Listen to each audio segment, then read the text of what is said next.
Om Shanti. English translation of VCD number 299. Clarified on 14th September 2005 at Anantapur, Andhra Pradesh.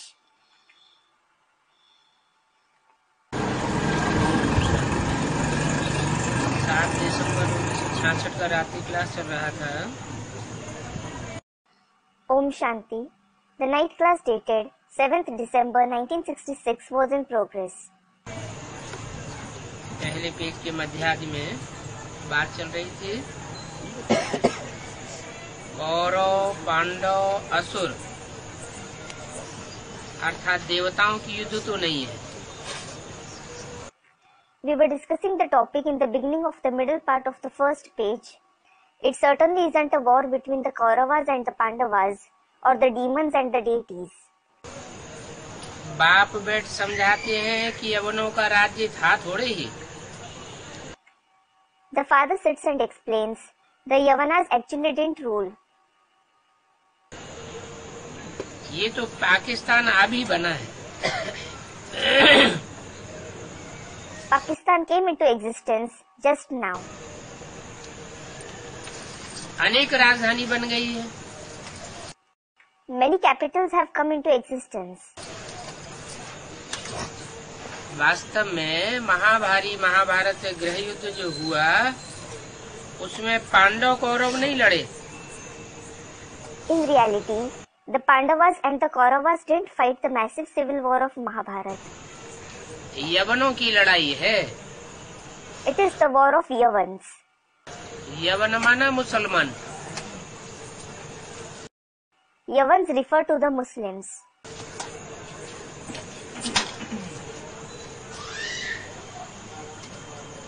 मुसलमान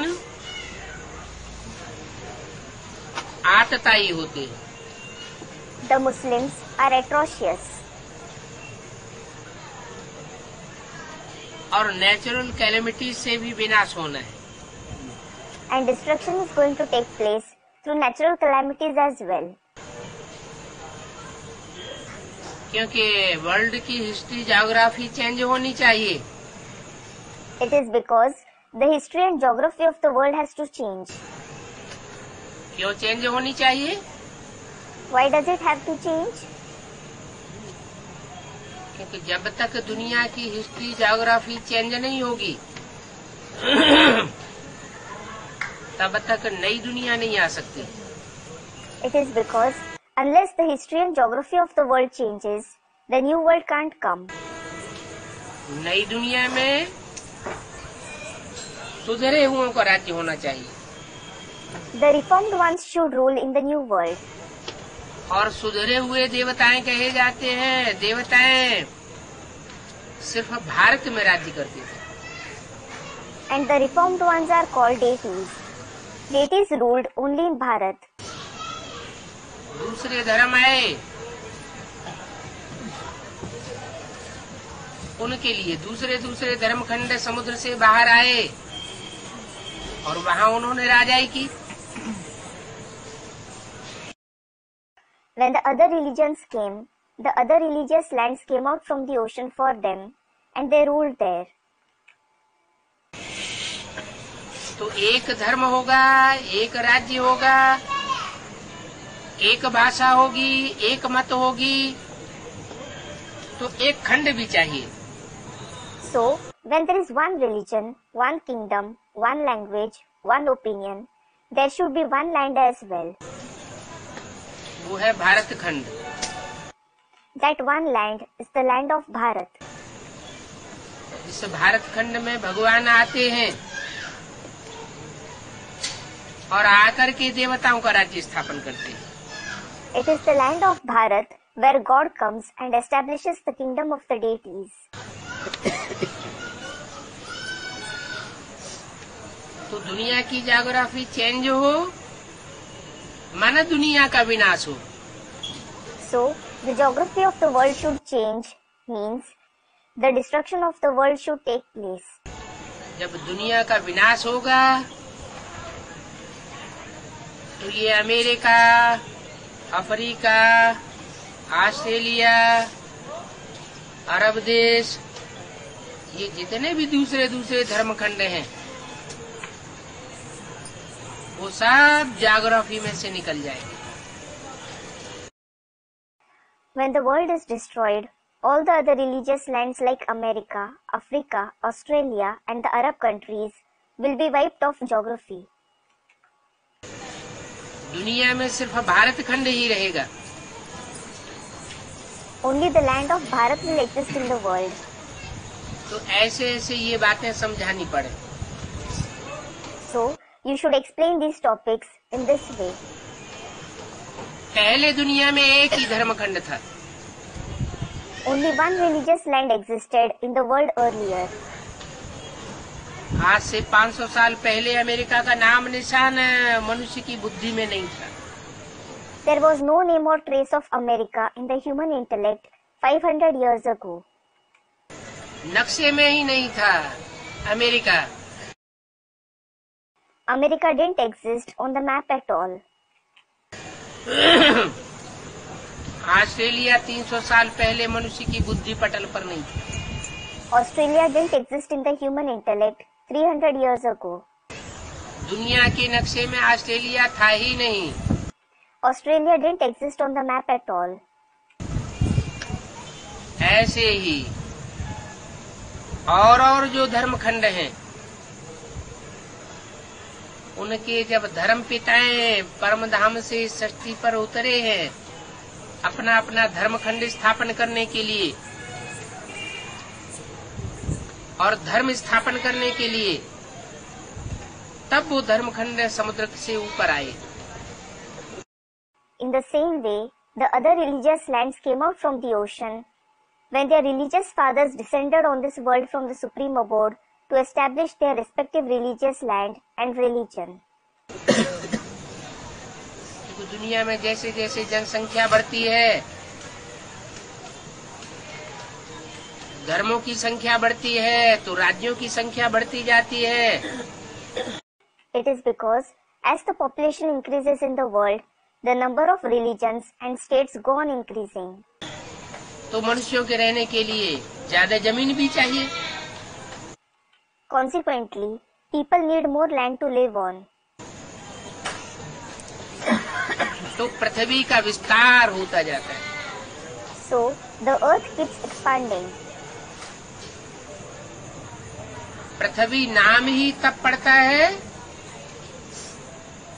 जब प्रथुलाती अर्थात विस्तार को पाती है। The very name Prithvi is given as it expands.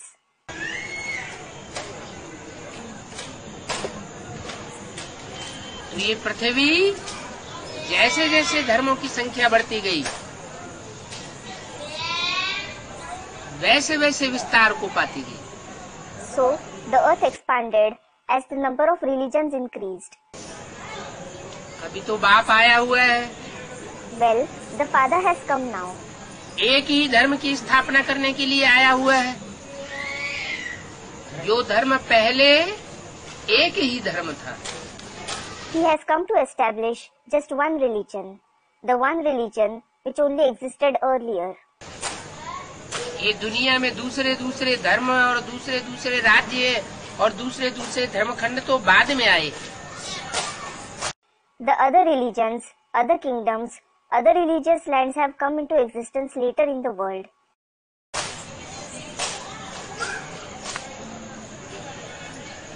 जो पहले नहीं थे वो अब फिर नहीं रहेंगे।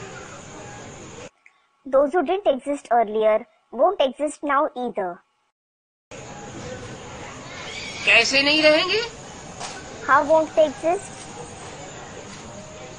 जो आसुरी धर्म आए मनुष्यों के द्वारा स्थापन किए हुए वो सब खलास होंगे। All the demonic religions which are established by human beings, they will all be destroyed. ये दुनिया ही खलास हो जाएगी। This very world will be destroyed. सिर्फ भारत खंड बचेगा। Only the land of Bharat will exist. और भारत खंड में भी वो आत्माएं बचेंगी जिन्होंने पवित्रता के आधार पर अपनी आत्मा को पवित्र बनाया अथवा योग बल से पवित्र बनाया। And in the land of Bharat as well, only those souls who purified their souls on the basis of purity or yog bal will survive. पवित्र रहेंगे और विविचार फैलाने वाले अपवित्र खलास हो जाएंगे। The pure ones will survive and the impure ones who spread adultery will be destroyed. तो ऐसे ऐसे एक एक चित्र पर समझाना चाहिए। You should explain on each picture in this way. फिर दूसरा चित्र उठाना चाहिए। Then you should proceed to the next picture. दिखाना चाहिए, देखो ये योग में बैठे हैं। You should show saying, look, these ones are sitting in yog. याद में बैठने से क्या होगा? What will happen when we sit in remembrance? एक की याद में बैठेंगे तो एक वाइब्रेशन बनेगा, एक मत बनेगा। If we sit in the remembrance of the one Father, the same kind of vibrations will be created and there will be one opinion. एक मत बनेगी तो सबके अंदर से एक ही भाषा निकलेगी। When there will be one opinion, everyone will speak the same language from within. दो दो बातें नहीं निकलेंगी। They won't speak two different things. द्वैत मत होगा ही नहीं। There won't be dualistic opinion at all. जब द्वैत मत नहीं होगा तो लड़ाई झगड़े का सवाल ही नहीं। When there isn't dualistic opinion, there won't be the question of fights or quarrels at all. तो ऐसी नई दुनिया स्थापन करने के लिए बाप आया हुआ है। So, the Father has come to establish such a new world. अभी हमारी बुद्धि एक बाप के साथ है। Our intellect is engaged with the one Father now. धर्म पिताएं तो इस दुनिया में बहुत है। There are many religious fathers in this world. Ibrahim, Buddha, Christ, Guru Nanak, कितने धर्म पिताएं आए और बड़ी से बड़ी जनरेशन के बाप बन करके बैठे। So many religious fathers like Abraham, Buddha, Christ, Guru Nanak came and they became the fathers of very big generation.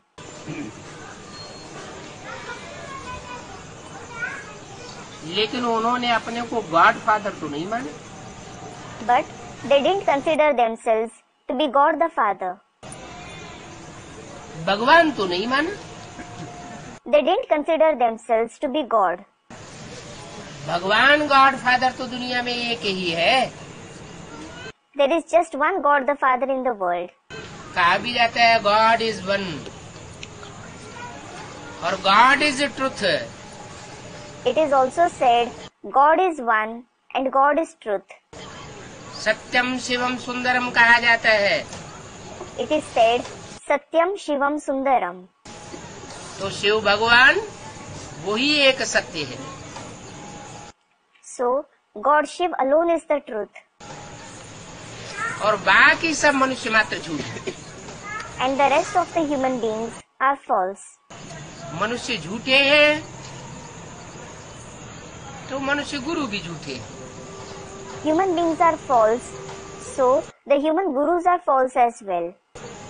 सत्य एक परमात्मा है। The one Supreme Soul alone is true. Sikh लोग भी नारा लगाते हैं, एक सदगुरु निरंकार अकाल मूर्त। The Sikhs also raise the slogan, the one incorporeal Sadguru is the imperishable personality. मन सदगुरु एक है It means there is one Sadguru, और गुरु अनेक है। while there are many gurus. तो सत्य गुरु माने सच्चा गुरु जब एक है तो बाकी गुरु क्या हो गए? So, when there is only one Sadguru, that is the true Guru, what are the rest of the Gurus? झूठे हो गए। They are false. झूठे गुरुओं ने, झूठे झूठे धर्म पिताओं ने आकर के इस दुनिया को झूठ कंड बनाई दिया। The false Gurus and the false religious fathers came and made this world the land of falsehood. झूठ दुनिया में फैलेगा तो अशांति बढ़ेगी या घटेगी? When falsehood spreads in the world, will restlessness increase or decrease? अशांति बढ़ेगी। Restlessness will increase. तो 2500 वर्ष की हिस्ट्री में हम देखते आए, जब से दूसरे दूसरे धर्म पिता इस सृष्टि पर आए मनुष्य गुरुओं के रूप में, तब से इस सृष्टि में दुख अशांति बढ़ती जा रही है। So, we have been witnessing the history of 2500 years. Sorrow and restlessness have continued to increase in this world ever since the other religious fathers came to this world in the form of human gurus. दुनिया की जनसंख्या भी बढ़ती जा रही है। The population of the world is also increasing. दुनिया में वैश्यावृत्ति माने व्यभिचार भी बढ़ता जा रहा है। Prostitution, that is, adultery is also increasing in the world. अब बाप आए हैं Now, the Father has come. कि मैं इस दुनिया को शिवालय बना करके जाऊंगा। He says, I will make this world into the house of Shiv, Shivalay and go. अब ये वैश्यालय खलास होना। This brothel, that is Vaishyalay, is to end now. न वैश्याएं रहेंगी, न वैश्याओं की दुनिया रहेगी। Neither prostitutes, nor will the world of prostitutes exist. इन वैश्याओं ने भारत का नाम बहुत बदनाम किया है। These prostitutes have defamed the name of Bharat a lot. नहीं तो भारत बहुत ऊंच था। Otherwise, Bharat was very elevated. अभी फिर मैं आया हुआ हूँ। Now, I have come again. ऐसा संपूर्ण भारत को शिवालय बना करके जाऊंगा। I will make this entire Bharat into Shivalay and go. शिवालय में क्या होता है? What happens in Shivalay? एक शिव की उपासना सब देवताएं बैठ करके करते हैं। All the deities sit and worship one Shiv. जितने भी पुराने पुराने शिव के मंदिर हैं, उनमें जाके देखें, शिवलिंग बीच में रखा हुआ है और आजू बाजू चारों तरफ दूसरे देवताएं भी बैठे हुए हैं। Go and see in all the old Shiv temples. Shivling is kept in the center and the other deities are shown around him in all the four sides. सब उस एक की उपासना कर रहे हैं। Everyone is worshipping the one Shivling. तो एक की मान्यता हुई ना। So, the one alone is revered, isn't he? तो ऐसा भारत हो जाएगा कि संपूर्ण भारत में एक नारायण का राज्य होगा। So, Bharat will become such that one Narayan will rule the entire Bharat. वो नारायण ही जो नर से नारायण बनता है, उसमें बाप शिव प्रवेश करते हैं और उसे बाप समान बनाते हैं। The Father Shiv enters that very Narayan who becomes Narayan from a man and makes him equal to himself. इसलिए भारत की परंपरा में एक ही देवता ऐसा गाया हुआ है जिसका नाम शिव के साथ जोड़ा जाता है। This is why only one deity is glorified in the tradition of Bharat, whose name is added to Shiv. नाम भी रख देते हैं, Shiv Narayan, Shankar Narayan, Shiv Shankar. People are also given the name Shiv Narayan, Shankar Narayan, Shiv Shankar. तो वो शिव जिसकी बिंदी का ही नाम शिव है, जो बिंदु कभी जो जन्म मरण के चक्र में नहीं आता है, वो इस सृष्टि पर जब आता है तो जिस पहले व्यक्ति में प्रवेश करता है वो इस मनुष्य सृष्टि का बीज अर्थात पिता होता है। So, Shiv, the name of whose very point is Shiv, the point who never comes in the cycle of birth and death. When he comes in this world, the first person he enters is the seed, that is, the father of this human world. सारी मनुष्य सृष्टि का पिता। He is the father of the entire human world. माने 500-700 करोड़ की जो भी प्रजा है, सब का पिता, Prajapita. It means he is Prajapita, the father of all the 5 to 7 billion subjects. उस प्रजापिता में प्रवेश करके वो उसको बड़े से बड़ा देवता बनाता है। Shiv enters that Prajapita and makes him the greatest deity. क्योंकि देवताओं के द्वारा ही सृष्टि में सुख शांति स्थापन हो सकती है।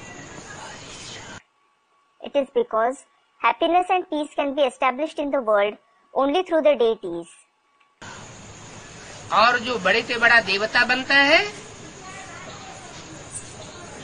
वो ही फिर शिव के सहयोग से सारी सृष्टि को देवता बनाता है, देवता ही सृष्टि बनाता है। And the one who becomes the greatest deity, he himself makes the entire world into the world of deities with the help of Shiv. जैसे वकील वकील बनाता है, इंजीनियर इंजीनियर बनाता है, डॉक्टर डॉक्टर बनाता है। Just like an advocate makes his students into an advocate, an engineer makes his students into an engineer, a doctor makes his students into a doctor. Shiv भी ऐसे तन में आकर के उसे पहले बड़े से बड़ा देवता बनाता है, जिसे कहते हैं Mahadev. Shiv enters the body and makes him into the greatest deity, who is called Mahadev. Shiv और शंकर को मिलाकर के एक कर दिया है भक्ति मार्ग में। Shiv and Shankar have been combined as one in the path of bhakti.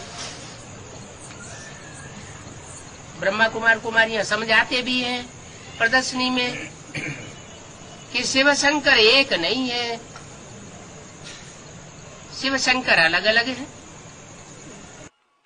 Brahma Kumar Kumaris even explain in the exhibition that Shiv and Shankar aren't one, they are different. लेकिन ये समझाने से समझ में नहीं आता है किसी को। But nobody understands it on being explained. कारण बताना चाहिए। You should tell them the reason.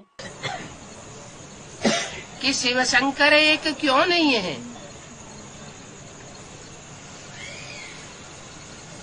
Shiv Shankar को मिला के एक क्यों कर दिया है?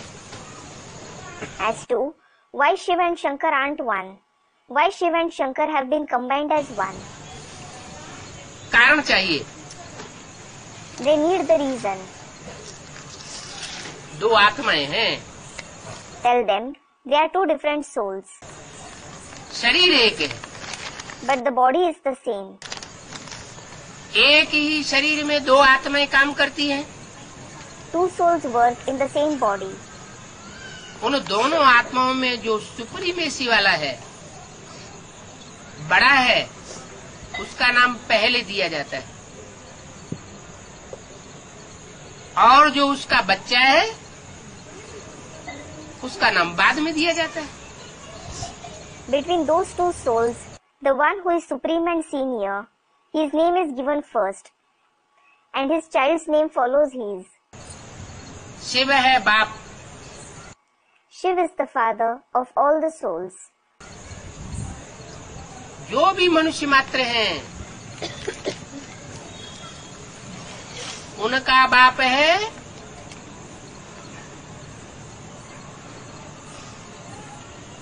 नारायण कहो या शंकर कहो या आदिदेव कहो. Call him Narayan, Shankar or Adidev. He is the father of all the human beings. शास्त्रों में आया हुआ है. तुम आदिदेव है, पुरुष है, पुराण है. It has been mentioned in the scriptures, Tvamadidevaha Purushah Puranah. तुम इस सृष्टि के आदिदेव हो, आदि पुरुष हो, पुराने थे पुराने पुरुष हो. It means you are the first deity, the first man, the ancient man of this world. तुमसे जास्ती पुराना पुरुष कोई नहीं है. No man is more ancient than you. पुरुष माना What does Purush mean? जो शरीर रूपी पुरी में आराम से रहता है. The one who rests comfortably in the city-like body. कोई अशांति नहीं, कोई प्रकार का दुख नहीं. Who isn't restless at all, who doesn't experience any kind of sorrow. ऐसी स्टेज सबसे पहले बनाता है. वो है आदि पुरुष. The one who attains such stage first of all is Adi Purush, the first man. ऐसी ज्ञान की पराकाष्ठा में रहता है कि जैसे उसका शरीर रूपी घर ज्ञान जल से भरपूर हो, जैसे सागर ज्ञान जल से भरपूर होता है. He stays in such zenith of knowledge that it is as if his house-like body is full of the water of knowledge, like the ocean is full of the water of knowledge. इसलिए उसका नाम दिया है Narayan. This is why he is named Narayan. नार माना जल और अयन माना घर. Nar means water and Ayan means house. उसका जो शरीर रूपी घर है वो ज्ञान जल से भरा पूरा है. जैसे सागर ज्ञान जल से भरा पूरा होता है. His house-like body is full of the water of knowledge, like the ocean is full of the water of knowledge. वो तो जड़ सागर है जो जड़ जल से भरा पूरा होता है. That is the inert ocean, which is full of the inert water. ये ज्ञान सागर है. This one is the ocean of knowledge. ज्ञान सागर कहो, ज्ञानमान सरोवर कहो, ज्ञान का घर कहो. You may call him the ocean of knowledge, the Mansarovar of knowledge, or the house of knowledge. जैसे कि ये सारी दुनिया भी एक घर है, कुटुंब है. Just as this entire world is also a house, a family. बाप आकर के हमको लक्ष्य देते हैं कि सारी दुनिया को तुम्हें एक कुटुंब बनाना है. The Father comes and gives us this aim that we have to make the entire world one family. कब बनेगा? When will it become that? जब सबकी बुद्धि में ये मान्यता पक्की हो जाए कि हमारा एक ही बाप है. When this belief sits firmly in everyone's intellect, we all have just one Father. हम सब बिंदु बिंदु आत्माएं हैं. We are all point souls. हम बिंदु बिंदु आत्माओं का बाप भी ज्योति बिंदु है. The Father of us point souls is a point of light as well. जैसे हाथी का बाप हाथी ही होता है, चींटी का बाप चींटी होता है. जैसा बच्चे का रूप होगा वैसा बाप का रूप होगा. Just like the father of an elephant is an elephant, the father of an ant is also just an ant. As is the form of the child, so will the form of the father be. तो हम सब original में, वास्तव में हम ज्योति बिंदु आत्माएं हैं। So, we are all point of light souls originally, in reality. जिन बिंदु बिंदु आत्माओं की यादगार में हम भक्ति मार्ग में 63 जन्म प्रकृति के मध्य में टीका लगाते रहे, ये दिखाने के लिए कि हम ज्योति बिंदु आत्मा इस प्रकृति के बीच में टिकी हुई है।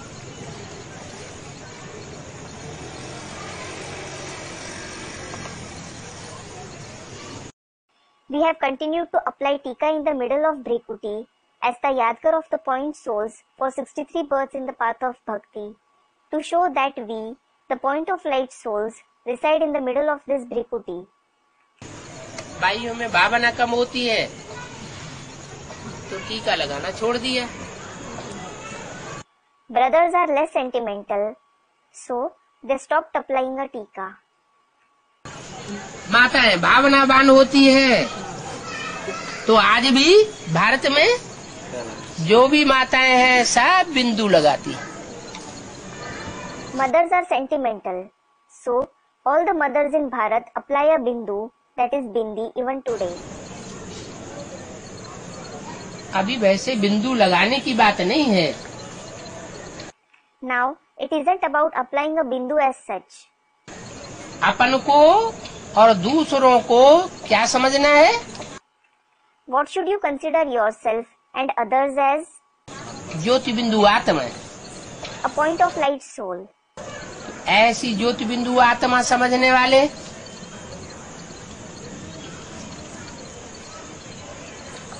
अपने को ज्योति बिंदु आत्मा पक्का करने वाले, आत्मिक स्थिति में स्थित हो जाने वाले, देह भानु को त्यागने वाले, देह और देह के संबंधों को त्यागने वाले, बुद्धि से ही त्यागने, ऐसी स्थिति बना लें, ऐसे नई दुनिया में बाप के बच्चे बनते। Such ones who consider themselves and others a point of light soul, who make it firm that they are a point of light soul, who become constant in the soul conscious stage, who give up body consciousness, who give up the body and the bodily relationships, who make their state such that they give it up through the very intellect, they become the Father's children in the new world. सब नारायण समान होंगे। Everyone will be equal to Narayan. यथा राजा तथा प्रजा सब आत्मिक स्थिति वाले होंगे। As the king, so the subjects, everyone will have a soul conscious stage. उनको कहेंगे देवता। They will be called deities. कहाँ के रहने वाले? The residents of which place? नरक के रहने वाले या स्वर्ग के रहने वाले? The residents of hell or heaven? स्वर्ग के रहने वाले। The residents of heaven. स्वर्ग कहा ही तब जाता है जब स्व माने आत्मा और ग माने गया। It is said Swarg, that is heaven, only when Swa means the soul and Ga means went. कहाँ गया? Where did it go? आत्मिक स्थिति में गया, माना स्वर्ग में गया। It went in the soul conscious stage, means it went to heaven. तो नई दुनिया में सिर्फ भारत होगा और भारत में सब देवात्माएं होंगी। So, only Bharat will exist in the new world and all the deity souls will exist in Bharat. सब देवात्माओं का मुखिया एक होगा। There will be one chief of all the deity souls, जिसको कहेंगे नारायण। ज्ञान जल में जिसका घर है, who will be called Narayan, the one whose home is in the water of knowledge. ज्ञान की ऐसी पराकाष्ठा में रहता है कि दुख, शोक, और रोग अशांति उसको तंग नहीं कर सकती। He stays in such zenith of knowledge that sorrow, grief, disease and restlessness can't trouble him. उसको कहते हैं आत्मनिष्ठ। He is called Atmanishth. जिसका गीता में भी, मनुष्यों की बनाई हुई गीता में भी वर्णन है कि आत्मनिष्ठ उसे कहा जाता है जो न खुद दूसरों से तंग हो, अशांति को पाए, दुख को पाए और न दूसरों को तंग करे। There is a mention of it in the Gita written by the human beings as well, that the one who isn't troubled, who doesn't feel restless or sorrowful because of others and doesn't give sorrow to others either, is called Atmanishth. न दुख लेना है और न दुख देना है, ऐसी स्टेज बनी हुई होगी। He would have attained such stage that he neither takes nor gives sorrow. और उस नई दुनिया में सबकी ऐसी स्थिति होगी। And everyone will have such a stage in that new world. उसको कहेंगे देवताओं का राज्य या नारायण का राज्य। That will be called the kingdom of deities or the kingdom of Narayan. Narayan एकमात्र देवता ऐसा है संपूर्ण देवता गाया हुआ है, जिसका शास्त्रों में ऐसा गायन है कि ग्लानि का नाम निशान नहीं। Narayan is the one and only deity who is glorified as a complete deity, who is glorified in the scriptures in such a way that there is no name or trace of his defamation. और सब देवताओं की ग्लानि की हुई है। All the rest of the deities have been defamed. Narayan की कोई ग्लानि नहीं। There is no defamation of Narayan. क्यों? Why?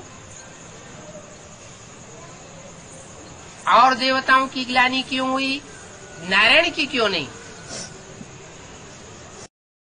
Why have the other deities been defamed and not Narayan?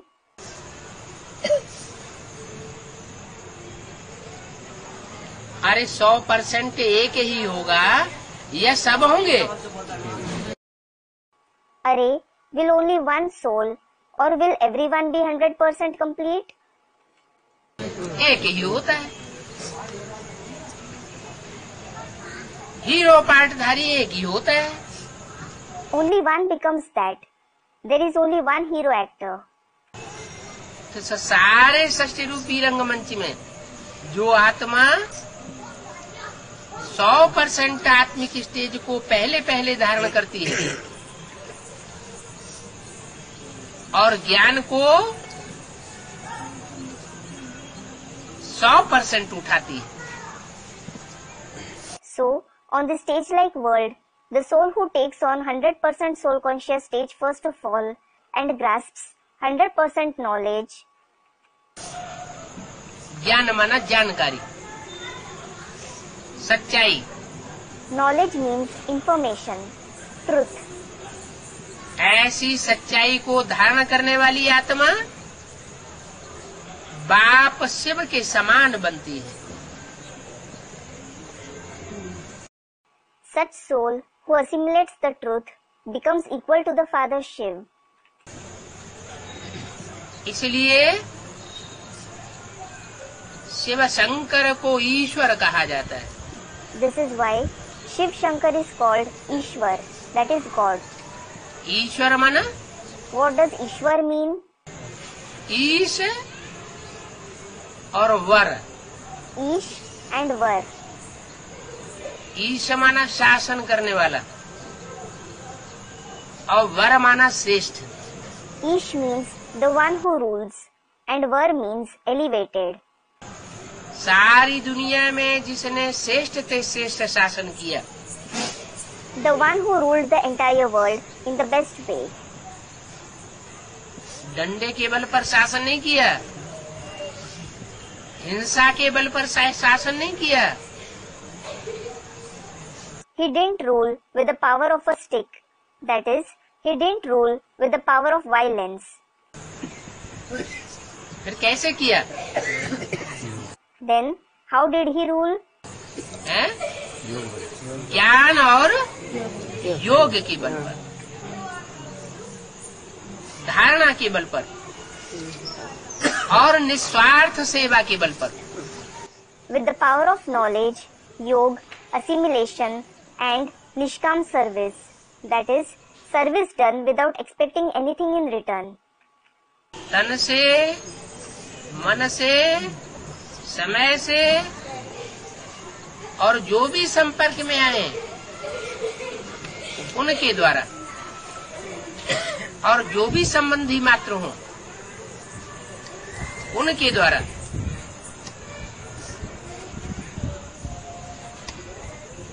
निस्वार्थ सेवा की। He did selfless service through the body, mind, time, through all those who came in connection and through all the relatives. ऐसी निस्वार्थ सेवा करने वालों का हुजूम तैयार होता है, जो हुजूम सूर्यवंशी कहलाता है। A group of such ones who do such selfless service is formed. The group that is called Suryavanshi. ज्ञान सूर्य तो एक ही है। There is only one son of knowledge. सूर्य और उससे जो बने हुई रचना है उसका नाम पड़ा Suryavanshi. The sun and the creation created by him are named Suryavanshi. जैसे चंद्र से बने हुए Chandravanshi. Just like the creations of the moon are Chandravanshi. शास्त्रों में दिखा है राजा रघु से बने हुए Raghuvanshi. It is written in the scriptures, the creations of King Raghu are Raghuvanshi.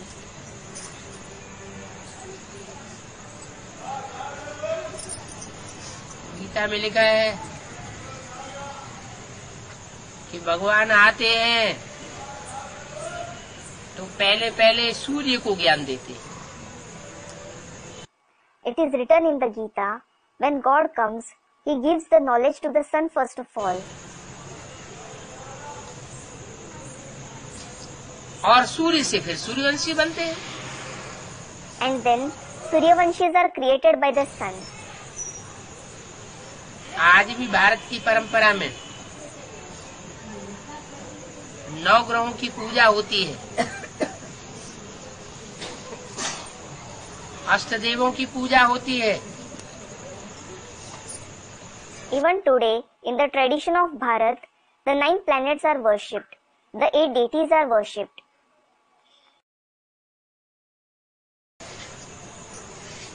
पूजा का आधार क्या होता है? What is the basis of worship? जरूर उन आत्माओं ने विशेष प्योरिटी को धारण किया है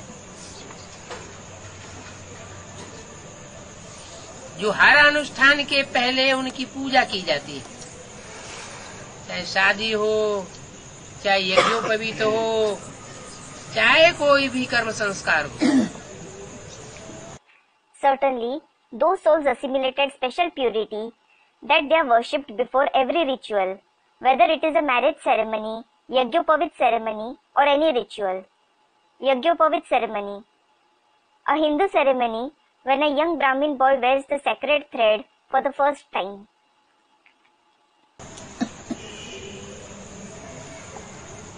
ये सब यादगार कहाँ की है? All these are the Yadgar of which time? संगम युग में जिन्होंने पवित्र बनने का पुरुषार्थ किया और दूसरी आत्माओं को भी पवित्र बनने में सहयोग दिया,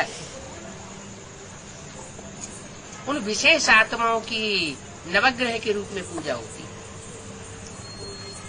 Those who made the Purusharth to become pure in the confluence age and also helped other souls in becoming pure, those special souls are worshipped in the form of the 9 planets.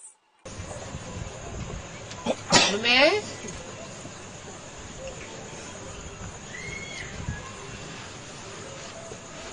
8 है आजू बाजू में और बीच में है मुखिया। Among them, 8 are placed on the sides and the chief in the center.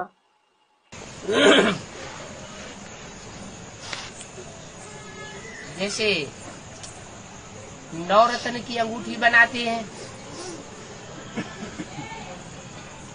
तो आजू बाजू में कम वैल्यू के रत्न लगाते हैं और बीच में हीरे को लगाते हैं।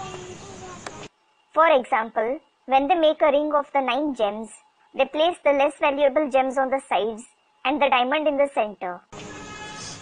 हीरा माना ही hero पार्टदारी। Diamond, that is Hira, itself refers to the hero actor. तो सबका बुद्धियोग किससे लगता है? So, the connection of everyone's intellect is engaged with whom? हीरे के साथ लगता है। With the diamond. वैसे उस जड़ा हीरे में विशेषता होती है। Just like that non-living diamond has a speciality. क्या खासियत होती है? What is its speciality? Valuable तो होता ही है, लेकिन उसका कारण यह है कि निचाट अंधेरे में भी रख दिया जाए तो भी चमक मारता रहता है। Student, it is valuable. It is indeed valuable. But the reason is that it continues to glitter even if it is kept in pitch darkness. इस समय की यादगार है। It is the yadgar of this time. जब सारी दुनिया में घोर अज्ञान अंधकार फैल जाता है, सारी दुनिया की तो बात छोड़ो, भगवान जो दुनिया रचने के लिए आता है और ब्रह्मा के द्वारा जब दुनिया रचता है तो उस ब्राह्मणों की दुनिया में भी घोर अज्ञान अंधेरा फैल जाता है। When pitch darkness of ignorance spreads in the entire world, leave alone the entire world, the world which God comes and creates, when He creates it through Brahma, pitch darkness of ignorance spreads in that world of Brahmins as well. सब अज्ञान अंधकार में डूब जाते हैं। Everyone drowns in the darkness of ignorance. अज्ञान ही अंधकार। There is darkness and only the darkness of ignorance. कोई में भी असलियत का ज्ञान नहीं रहता। Nobody has the knowledge of the reality at all. तब वो हीरा प्रत्यक्ष होता है। It is then that the diamond is revealed. जो सारी मनुष्य सृष्टि का बाप, वो बाप के रूप में प्रत्यक्ष होता है। The one who is the father of the entire human world is revealed as the father. सब मनुष्य मात्र का बाप, उसको प्रत्यक्ष करने वाला कौन? Who is the one who reveals the father of all the human beings? कौन प्रत्यक्ष करता है? Who reveals him? है? मनुष्य शक्ति के बाप को प्रत्यक्ष करता है शिव ज्योति बिंदु सुप्रीम सोल, जो इस सृष्टि पर कभी जन्म मरण के चक्र में नहीं आता। Shiv, the point of light, the supreme soul, who never comes in the cycle of birth and death in this world, reveals the father of the human world. और कब प्रत्यक्ष करता है? And when does he reveal him? जब ब्राह्मणों की दुनिया में बाप का प्रत्यक्षता वर्ष मनाया जाता है। When the year of revelation is celebrated in the world of Brahmins. पहली बार प्रत्यक्ष करता है। He reveals him for the first time then. जैसे सूर्य है, अंधकार की ओर चला जाता है,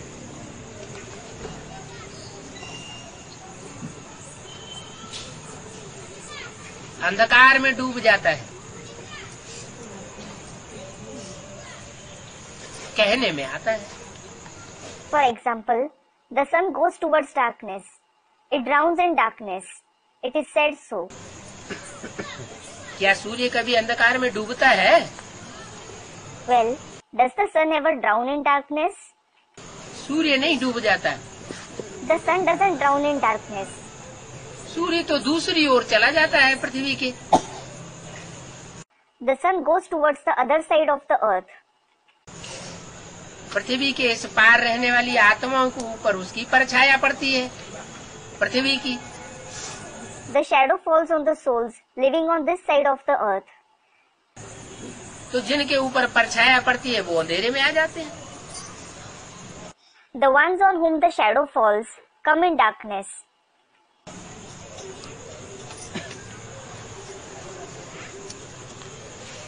तो ऐसे ही सन 76 में जो भी धरणी रूपी कन्याएं माताएं सारी यज्ञ की सरपरस्त होती हैं, वो सूर्य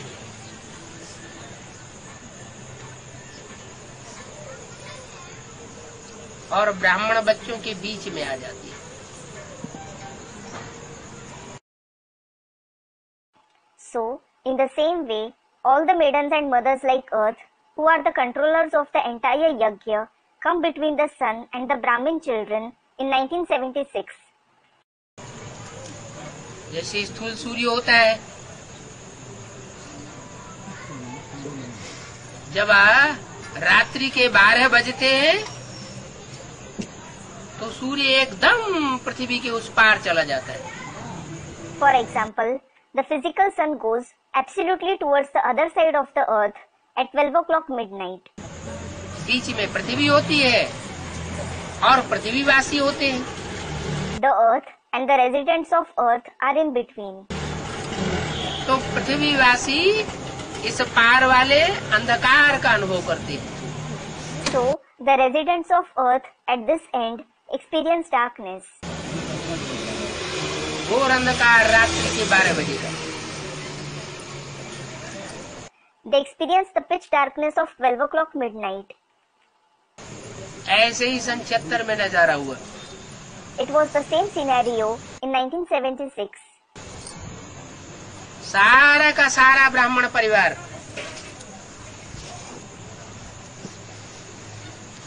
जो ब्राह्मणों की दुनिया में सरपरस्त कन्याएं माताएं थी धरणी के रूप में,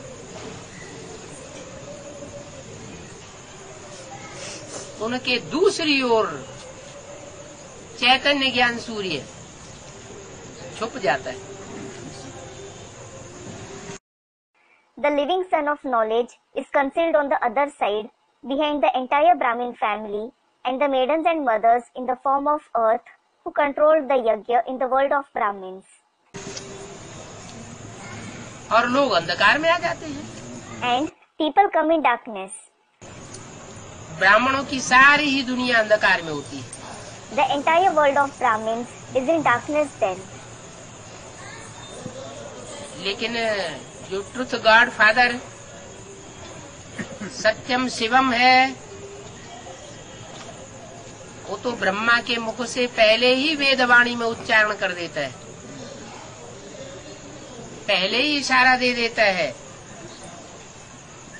कि इस पुरानी दुनिया का विनाश और नई दुनिया की स्थापना की शुरुआत सन 76 से होगी। But the true God the Father, Satyam Shivam, narrates through the mouth of Brahma beforehand. He hints beforehand the destruction of this old world and the establishment of the new world will begin from 1976. सन 66 से ही 10 वर्ष की घोषणा मुरलियों में की जाती रही। The declaration of 10 years continued to be made in Murlis since 1966 itself.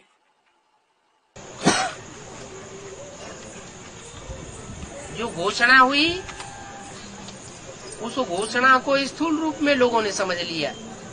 People took the declaration in a limited way. दीदी दादियों ने भी ऐसा ही समझ लिया।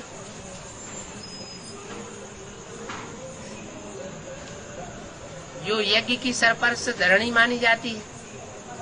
The didis and dadis, who are considered to be the controllers of yajna in the form of earth, also considered it in the same way. ये अज्ञान बुद्धि में घुस गया।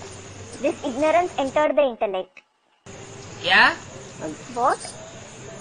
कि सन 76 में सारी दुनिया का विनाश हो जाएगा। The destruction of the entire world will take place in 1976. अब इतनी बड़ी दुनिया, जब तक सबको बाप के आने का संदेश न मिले तो विनाश कैसे हो जाएगी? Now, how will such a big world be destroyed until everyone receives the message of the Father's arrival? तभी तो विनाश होना चाहिए जब 500-700 करोड़ मनुष्य मात्र को अपने बाप का परिचय मिले। The destruction should take place only when the 5 to 7 billion people receive the introduction of their Father. नहीं तो उनका उद्धार कैसे होगा? Or else, how will they be uplifted? तो ये बुद्धि में अंधकार बैठ गया, अंधश्रद्धा बैठ गई कि बाबा ने मुरली में बोला है 10 वर्ष के बाद दुनिया खलास हो जाएगी, तो उन्होंने समझ लिया खलास हो जाएगी। So, this darkness, this blind faith sat in the intellect because they thought Baba has said in the Murli, the world will be destroyed after 10 years. So, it will be destroyed. अब दुनिया खलास होने की बात ही नहीं है। Well, it isn't about the world being destroyed at all. सन 76 में सारी दुनिया में तो पहले से ही अज्ञान का अंधकार फैला हुआ था। The darkness of ignorance was already spread in the entire world in 1976. सन 36 में भी फैला हुआ था। It was spread in 1936 as well. वो तो बाहर की दुनिया की तो बात ही छोड़ दे, लेकिन ब्राह्मणों की दुनिया में सन 36-37 से वो ज्ञान सूर्य बाप जो आया हुआ था वो भी गुप्त हो चुका। Leave aside the topic of the outside world, but the son of knowledge, the father who had come since 1936-37, also got concealed in the world of Brahmins. और गुप्त होने के बाद यहाँ तक अंधकार छा गया कि उस सत्य बाप को कोई पहचानने वाला नहीं रहा। And after he got concealed, darkness spread to such an extent that there was nobody who recognized the true father. उस सत्य बाप की एक भी सच्चाई की बात को कोई भी मानने वाला नहीं रहा। There was nobody who accepted even a single true concept of the true father. अंधेरा है ना? It is darkness, isn't it? अंधेरे में पहचान होती नहीं है। No one can recognize something in darkness. अंधेरे में कोई का चेहरा कैसा दिखाई पड़ता है? How does a person's face look like in darkness? है? काला दिखाई पड़ता है ना? It looks black, doesn't it? तो ज्ञान सूर्य बाप कोई मुकर्रर रथ के द्वारा सन 76 में प्रत्यक्ष होता है और कोई उसे बाप के रूप में नहीं पहचान पाते।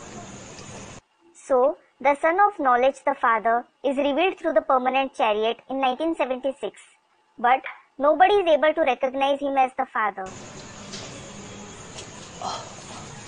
भले मुरली में बोल दिया है कि बाप जब आते हैं बाप के रूप में तो 5 ईयर प्लान लेकर के आते हैं। Though it has been said in the Murli, when the father comes in the form of the father, he comes up with a 5-year plan. वो भारत की गवर्नमेंट तो बार बार 5 ईयर प्लान बनाती रहती है भारत का उद्धार करने के लिए, भारत को दुनिया में चमकाने के लिए। The government of Bharat continues to make 5-year plans time and again to uplift Bharat, to make Bharat shine in the world. लेकिन वो 5 ईयर प्लान कभी पूरा होता ही नहीं। But those 5-year plans are never successful. और ये बेहद का बाप एक ही बार ये 5 ईयर प्लान बनाते हैं। And this unlimited father makes a 5-year plan just once. बाप का प्रत्यक्षता वर्ष के बाद से लेकर के 5 वर्ष, 5 years from the year of revelation of the father. प्रत्यक्षता वर्ष सन 76 और संपूर्णता वर्ष सन 77। 1976 is the year of revelation and 1977 is the year of completion. किसकी संपूर्णता? Whose completion?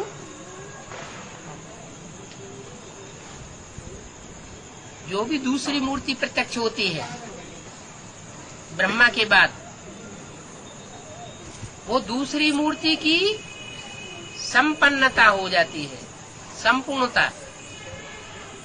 The second personality who is revealed after Brahma attains completion. जिसे कहते हैं सारी मनुष्य सृष्टि का पिता। He is called the father of the entire human world. ज्ञान भी संपन्न रूप में बैठता है और याद भी संपन्न रूप में बैठ जाती है। Knowledge as well as remembrance sits in his intellect completely.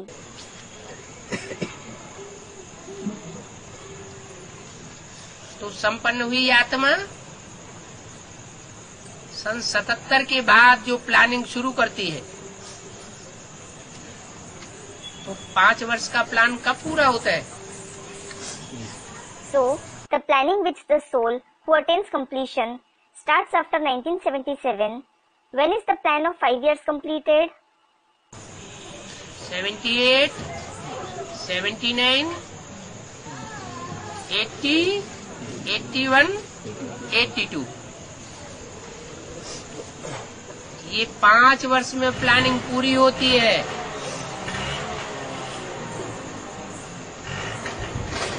और जो बाप सुबह का साहूकार और शाम का फकीर के रूप में गाया हुआ है। 1978, 1979, 1980, 1981, 1982. The planning is completed in those 5 years and the father is glorified as a wealthy person in the morning and a fakir in the evening. सवेरा माना सतयुग। Morning refers to the golden age. सतयुग में बड़े से बड़ा साहूकार नारायण बनता है और कलयुग के अंत में आकर के फकीर बन जाता है। जो Narayan becomes the wealthiest man in the golden age and becomes a fakir in the end of the iron age. सीढ़ी के चित्र में दिखाया गया। It has been shown in the picture of the ladder. सीढ़ी के चित्र में एक बैगर दिखाया हुआ है। A beggar has been shown in the picture of the ladder. कहाँ पड़ा हुआ है? Where is he lying? कांटों की सैया के ऊपर पड़ा हुआ है। He is lying on a bed of thorns. जो मिलते हैं, जिनके भी संपर्क में आता है, चाहे लौकिक दुनिया के लोग, चाहे अलौकिक ब्राह्मणों की दुनिया के लोग, चाहे संबंधी, चाहे लौकिक व्यवहार वाले, चाहे दोस्त हों, सब कांटा लगाने वाली बातें बोलते हैं। Whoever he meets, in whoever's connection he comes, whether they are the people of the Lokik world, the people of the Alokik Brahmin world, his relatives, those related to the Lokik world, or his friends, everyone speaks such words that hurt him like a thorn. निश्चय को उखाड़ने वाली बातें बोलते हैं। They speak words that would uproot his faith. इस बात के ऊपर से निश्चय उखाड़ना। Words that uproot faith from what? बाप ने ब्रह्मा के मुख से जो वेदवाणी बोली है, उस वेदवाणी के ऊपर से निश्चय उखाड़ने वाली बात है। Words that would uproot his faith from the Vedvani, which the Father has narrated through the mouth of Brahma. कांटे का मतलब ही होता है घाव लगाने वाली बात। Thorn itself means words that hurt. लेकिन जिसमें शिव सुप्रीम सोल प्रवेश हो,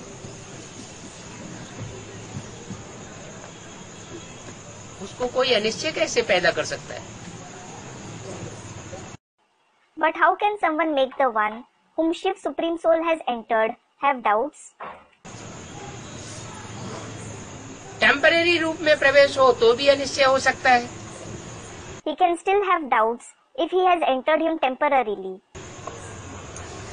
जैसे दादा लेखराज ब्रह्मा में टेम्परेरी रूप में प्रवेश था, टेम्परेरी रथ था, तो सन 68 में उनको अनिश्चय हो गया, 69 में 18 जनवरी। Just as he entered Dada Lekhraj Brahma temporarily, he, that is Dada Lekhraj, was the temporary chariot. So he had doubts in 1968, on 18th January 1969. कोई बात ऐसी आ गई, किसी ने ऐसा कांटा लगाया कि वो सहन नहीं कर सकता और हार्ट फेल हो गया। Such a news reached him. Someone pricked him with such a thorn that he couldn't tolerate it, and his heart failed. तो वो तो मुकर्रर रथ नहीं था। Well, he certainly wasn't the permanent chariot. बाप तो संसार में जब बाप के रूप में प्रत्यक्ष होता है, तो मुकर्रर रथ के द्वारा प्रत्यक्ष होता है। When the Father is revealed as the Father in the world, he is revealed through the permanent chariot. वो बाप सर्वव्यापी बन करके नहीं प्रत्यक्ष होता है। That Father isn't revealed, becoming omnipresent. सर्वव्यापी बन करके प्रत्यक्ष हो तो सबके ऊपर बुद्धि का कंसंट्रेशन करना पड़े। If he is revealed becoming omnipresent, you will have to concentrate your intellect on everyone. सबको याद करने से बुद्धि बिखरेगी या एकाग्र होगी? Will the intellect get diverted, or will it become concentrated by remembering everyone? बिखर जाएगी।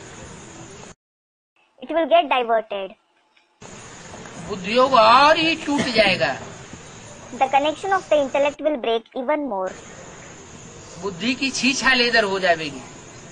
The intellect will be in a bad condition. तो बाप एक मुकर्रर रथ के द्वारा एक व्यापी बन करके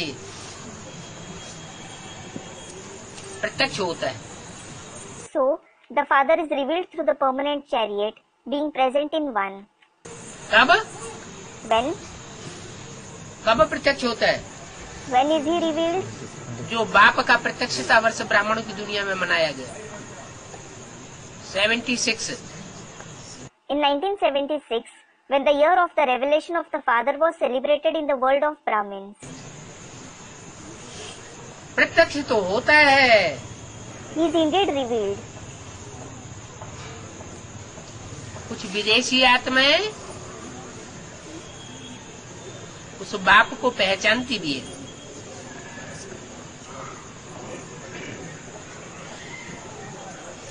लेकिन जिस रूप में पहचानना चाहिए उस रूप में 100% नहीं पहचान पाते। Some Videshi souls recognize that Father as well, but they are unable to recognize him 100% in the form that they should. अधूरी सी पहचान होती है। They recognize him partially. और अधूरा ज्ञान खतरनाक साबित होता है। And partial knowledge proves to be dangerous. क्या? What? दक्षिण भारत की आत्माएं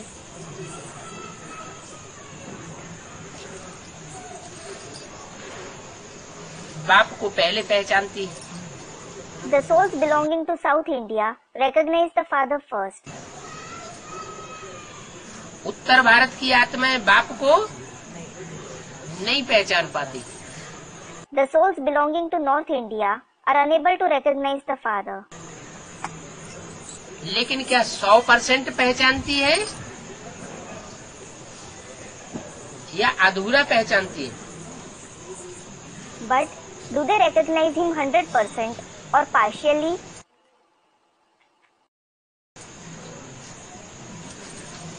आत्मा तो दक्षिण भारत की उत्तर भारत की नहीं होती। A soul certainly doesn't belong to South India or North India. होती है क्या? आत्मा के लिए, किसी आत्मा के लिए पक्का कहा जा सकता है कि इस आत्मा ने 84 जन्म दक्षिण भारत में ही लिए? Does it? Can it be said with certainty for a soul that he had 84 births only in South India? है? अरे सतयुग त्रेता में तो दक्षिण भारत का बहुत सा हिस्सा होता ही नहीं।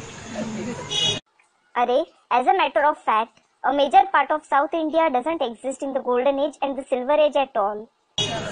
समुद्र में समाया हुआ होता है। It is submerged in the ocean. उत्तर भारत में ही जम्बू द्वीप कहा जाता है, भारत खंड कहा जाता है। Only North India is called the island Jambu, the land of Bharat.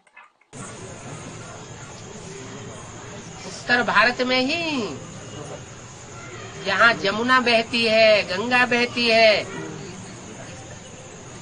वहाँ भगवान की जन्मभूमि गाई हुई है। Only North India, where the Yamuna and the Ganges flow, is glorified as the land of God's birth.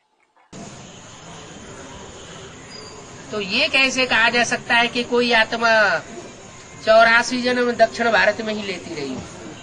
So, how can it be said that a soul has been having 84 births in South India itself?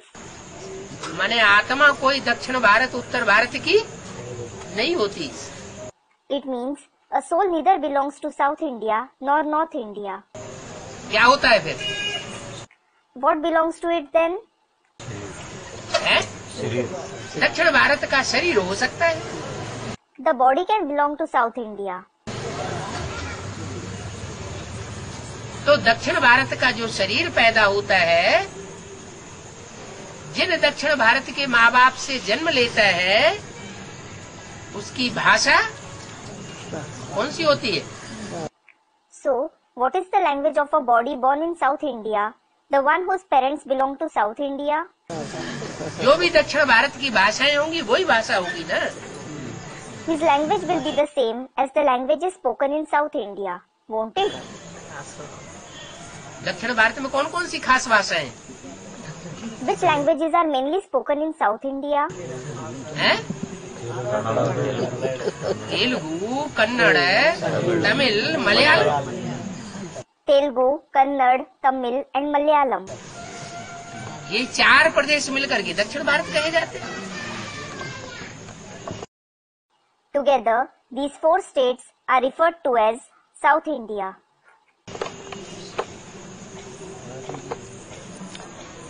तो दक्षिण भारत का शरीर है न कि आत्मा है। So, does the body or the soul belong to South India? है? क्या है? What belongs to it? शरीर है। The body. तो जो दक्षिण भारत में जन्म लेने वाला शरीर है, उससे आत्मा भी जुड़ी हुई है। Well, the soul is also connected to the body, which is born in South India. कब तक? Till when? तब तक जुड़ी हुई है जब तक देह भान है। It is connected as long as there is body consciousness. आत्मा ने देह को धारण किया हुआ है। देह और देह के संबंधों को पकड़ के रखा हुआ है। तब तक दक्षिण भारत की है। It belongs to South India till the soul is in the body and has caught hold of the body and relationships of the body. और जब आत्मा देह को त्याग दे, बुद्धि से त्याग दे और एक बाप की बन जाए, And when the soul leaves the body through the intellect and belongs to the one father, तो जब एक बाप की बनेगी तो फिर भाषा कौन सी होने लगेगी? well, what will his language be when he belongs to the one father? है? जो बाप की भाषा, माता पिता की भाषा, वही मातृभाषा होगी। The very language of the father, the language of the mother and the father will be his mother tongue. बच्चा जहाँ जन्म लेता है जिन माँ बाप से, और जहाँ पलता है जिन माँ बाप से पलता है, उन्हीं की भाषा को सीखता है।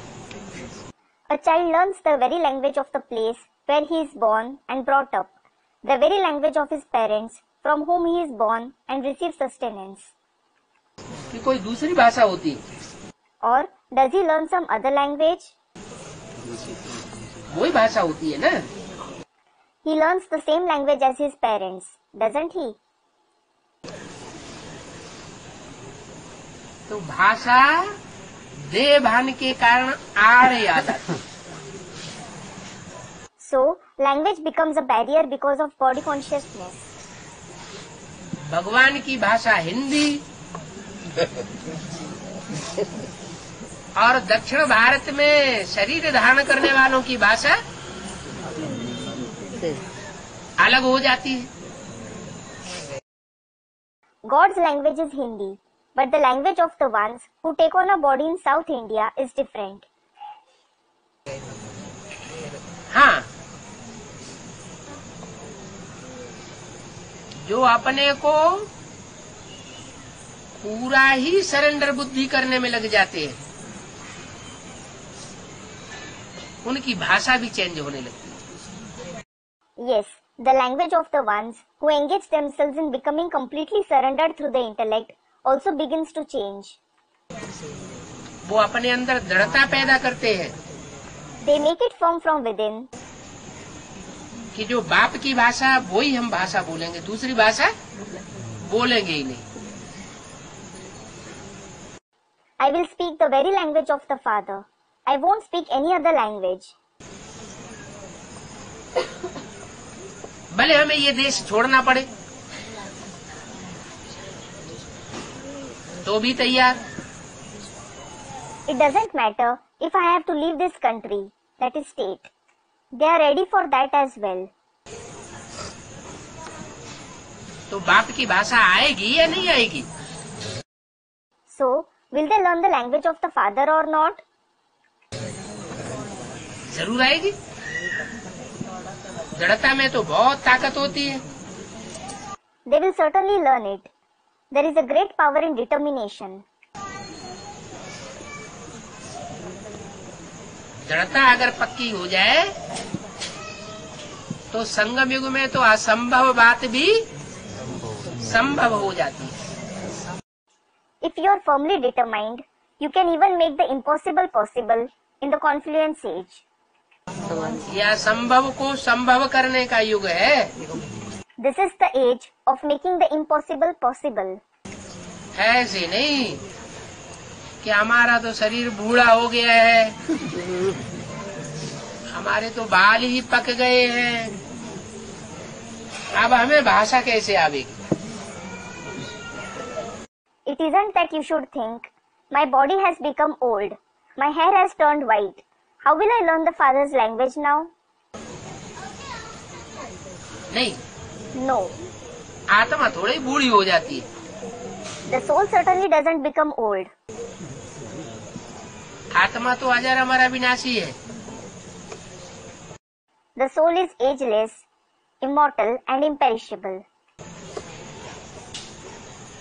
तो भाषा की भिन्नता के कारण जो बाप का ज्ञान है वो उतनी गहराई से समझ में नहीं आता है। So, because of the difference in language, you don't understand the Father's knowledge that profoundly.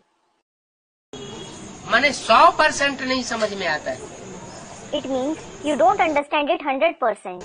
तो जब ज्ञान पूरा समझ में नहीं आएगा तो बाप की पहचान भी पूरी बुद्धि में नहीं बैठेगी। So, when you don't understand the knowledge completely, the introduction of the Father won't sit in the intellect completely either. जो हिंदी जानने वाले हैं, ट्रांसलेशन करने वाले हैं, उनकी बुद्धि में जितनी सच्चाई बैठी होगी, सच्चे बाप की पहचान बैठी होगी, उतना ही ट्रांसलेशन से समझ पाएंगे। You will be able to understand the truth and the introduction of the true Father through translation only to the extent it has sat in the intellect of those who know Hindi, who do the translation. उससे परे नहीं समझ पाएंगे। You won't be able to understand it more than that. इसलिए ये drama बना हुआ है। This is why this drama is preordained. क्या What? ड्रामा कल्याणकारी है या कल्याणकारी? Is the drama beneficial or harmful? Students, beneficial. क्या कल्याण छुपा हुआ है? What benefit is hidden in it? कि दक्षिण भारत वाली आत्माओं को कई वर्ष पहले ये ईश्वरीय ज्ञान की सच्चाई दी जाती है, या दक्षिण भारत वाले ईश्वरीय ज्ञान को पहले पहले धारण करते हैं, लेते हैं, और उत्तर भारत वाले नहीं लेते हैं। The souls belonging to South India are given this truth of God's knowledge many years ago. Or in other words, the ones belonging to South India assimilate and take God's knowledge first, while those belonging to North India don't take it. आज भी उत्तर भारत में ये ईश्वरीय ज्ञान उतना नहीं विस्तार को पाया है, और दक्षिण भारत में विस्तार को पाया है। Even today, this knowledge of God hasn't reached that much expansion in North India, while it has reached expansion in South India. लेकिन फिर अड़चन क्या आ गई? But then, what is the hurdle? है? क्या अड़चन आ गई जो बाप की प्रत्यक्षता रुकी हुई है? What is the hurdle that the revelation of the Father is held up? है? भाषा प्रॉब्लम। Student, language problem. भाषा प्रॉब्लम का कनेक्शन देह भान से है या आत्मा से है? Is language problem connected to body consciousness or soul? देह भान से। Body consciousness. मैं दक्षिण भारत का हूँ। You think I belong to South India. तो जब ये कहने में आता है मैं दक्षिण भारत का हूँ,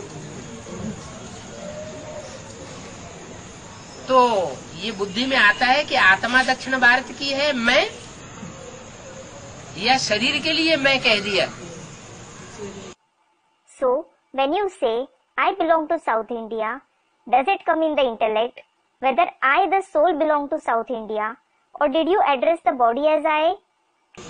है? किसके लिए बोला? For what did you say that? आत्मा के लिए बोला। Student replies, did you say it for the soul? मैं दक्षिण भारत का हूँ, मैं दक्षिण भारत की हूँ, तो ये मैं किसके लिए बोला? I belong to South India. So, for what did you say I? है? शरीर के लिए बोला। For the body. इसका मतलब आत्मा अभिमानी नहीं बने। It means you haven't become soul conscious. अगर आपन को दक्षिण भारत का समझे बैठे हैं तो आत्माभिमानी नहीं। If you have considered yourself to be belonging to South India, you aren't soul conscious. क्योंकि शरीर ही तो है दक्षिण भारत का, आखिरी जन्म का। It is because It is only this body of the last birth that belongs to South India. ये आखिरी जन्म का जो शरीर है वही तो दक्षिण भारत का है। Only this body of the last birth belongs to South India. इससे पहले वाले जन्म कोई जरूरी तो नहीं है कि दक्षिण भारत में ही होंगे। It isn't necessary that you had your previous births in South India itself. है? और दक्षिण भारत के ही होते पहले वाले जन्म भी, तो फिर बाप को कैसे पहचान लिया? And had your previous births also been in South India itself, how did you recognize the father? सारे दक्षिण भारत वालों ने क्यों नहीं पहचाना? Why didn't all those belonging to South India recognize him? फिर तो सारे दक्षिण भारत वाले पहचानने चाहिए। If so, all those belonging to South India should recognize him. नहीं, No. जो आत्माएं जन्म जन्मांतर की साथ ही रही हैं, The souls who have accompanied the father for many births. क्या What?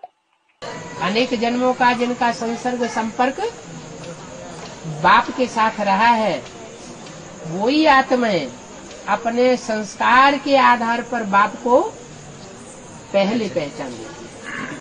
Only those very souls who have been in the connection and contact of the father for many births recognize the father first on the basis of their sanskars. और सारे दक्षिण भारत वाले बाप को नहीं पहचान सकते। And not all those belonging to South India can recognize the father. तो अंदर से भाव आना चाहिए। So, you should have this feeling from within. क्या? What?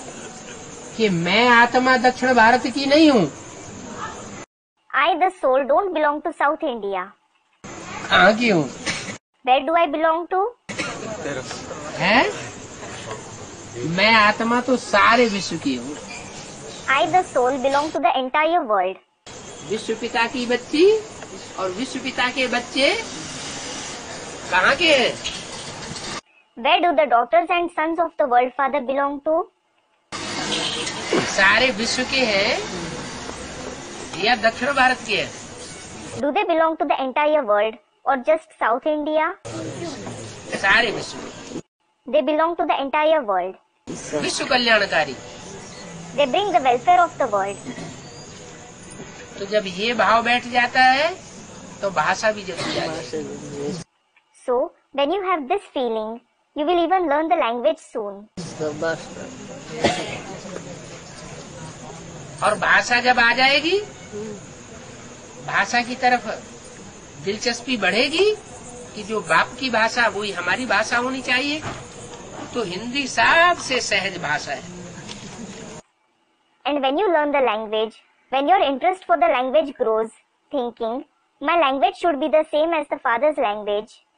As a matter of fact, Hindi is the easiest language. क्या? What? दुनिया में सबसे सहज भाषा सीखने की कौन सी भाषा है? Which is the easiest language to learn in the world? Hindi. Hindi.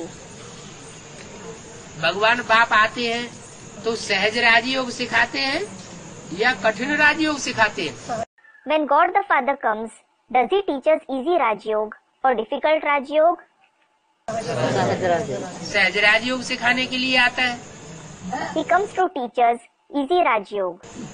मुश्किल को सहज करने वाला बाप आता है। The Father who alleviates difficulty comes. तो दुनिया की सहजते सहज लैंग्वेज में आकर के बोलेगा, सहजते सहज भाषा में आकर के बोलेगा या मलयालम में आकर के बोलेगा? So, will he speak the easiest language in the world or will he speak Malayalam when he comes? दुनिया की लिखने में, पढ़ने में, बोलने में, सुनने में जो सबसे सहज भाषा है, उसमें आकर के बोलता है। He comes and speaks the language which is the easiest to write, read, speak and listen to in the world. जैसे भगवान आता है तो साधारण तन में आता है या बहुत असाधारण तन में आता है। Just as when God comes, does he come in an ordinary body or a very extraordinary body? साधारण तन में किस लिए आता है? Students, in an ordinary body. Why does he come in an ordinary body? कि दुनिया की जो साधारण से साधारण आत्माएं हैं वो भी उसके संपर्क संसर्ग संबंध में आ सके। कोई ये न कह सके अरे भगवान तो इतना ऊंचा बन करके आया कि हम तो उससे मिल ही नहीं सकते। नीचे से नीचे तबक्के वाली भी आत्मा उसके साथ मिल सकती है। So that even the most ordinary souls in the world can come in his contact, connection and relationship. So that nobody can say, Arey, God came being so elevated that we can't even meet him. So that even a soul belonging to the lowest category can meet him. ऐसे नहीं कि उससे मिलने के लिए बहुत ऊंचा होना पड़े। It shouldn't be the case that you have to be a very significant person in order to meet him. वो तो साधारण भाषा बोलता है, साधारण तन में आता है और साधारण ही कर्म करता है। He speaks an ordinary language, comes in an ordinary body and even performs ordinary actions. जैसे सर्व मनुष्य मात्र कर्म करते हैं वैसे ही बाप भी साधारण तन में आकर के साधारण कर्म करता है और साधारण भाषा बोलता है। Just like all the human beings perform actions, in the same way, the Father also comes in an ordinary body, performs ordinary actions and speaks an ordinary language. तो ये सब किसके लिए? बच्चों के लिए। ये सब बच्चों के लिए तो है। So, he does all this for whom? He does all this just for children, doesn't he? तो अपना लेना चाहिए ना। So, you should adopt his language, shouldn't you? है? रियलाइज करना चाहिए कि हम आत्माएं कहाँ की वासी हैं। You should realize, we the souls are the residents of which place? है? परम धाम की वासी। We are the residents of the Supreme Abode. परम धाम में कौन रहता है? Who resides in the Supreme Abode? है? बाप रहता है। The Father resides there. परम धाम में ऊंचे से ऊंची स्टेज में बाप रहता है। अच्छा, The Father resides in the highest stage in the Supreme Abode. अच्छा, अभी तो बाप परम धाम में नहीं है। Acha, the Father certainly isn't in the Supreme Abode now. अभी बाप परम धाम में है? नहीं है। कहाँ है?